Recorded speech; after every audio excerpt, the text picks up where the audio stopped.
जौसेनि बांसिन सुबुंफ्रा आरोबाव इउपिपिएलआव जोगदान।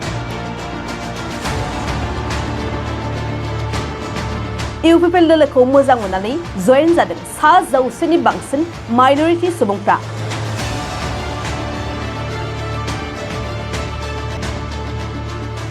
क'क्राझार जिल्लानि सिङाव थानाय सालाकाटि बियाबाव सालाकाटि ब्लक इउपिपिएलनि बानजायनायाव खुंनाय मोनसे जयनिं हाबाफारियाव बिपिएफ दोलोनि हेफाजाबगिरिफोरजों लोगोसे एबिएमसुनि दैदेनगिरि आरो रायजो राजाफ्रा प्रमद बर' दैदेननाय इउपिपिएल दोलोखौ मोजां मोननानै जयेन जाफैयो।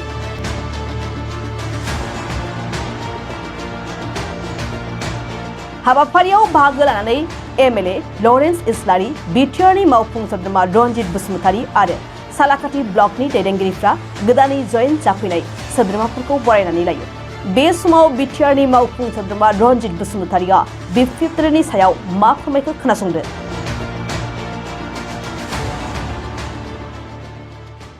दिनै सालाकाटि ब्लकनि सिङाव इउपिपिएल दोलोआवहाय बिपिएफनि फ्राय 60सा सोद्रोमा आरो एबिएमसुनि 40सा सोद्रोमाया दिनै इउपिपिएल दोलोआव जयेन जाफैदों। गतिके जोंनि थाखाय बियो रंजाथावना बाथ्रा जे दिनै गासैबो जाथियानो मुसलमानानो जा, हिन्दुआनो जा, ख्रिस्टानानो जा, बर'आनो जा, अना बर'आनो जा इउपिपिएल दोलोआव जोगदान जानानै गाव गावनि समाज बेबस्थाखौ गोख्रों खालामनायनि थाखाय गाव गावनि भारतीय नागरिक हिसाबै गावनि जा मोनथाय बे मोनथायखौ मोनफुंनायनि थाखाय मानव गेदेर प्रमद बर' बिथांनि दैदेननाया जोंनि इउपिपिएल दोलोआव जोगदान जाफैदों। बे जोंनि थाखाय बाख्नायथावना बाथ्रा।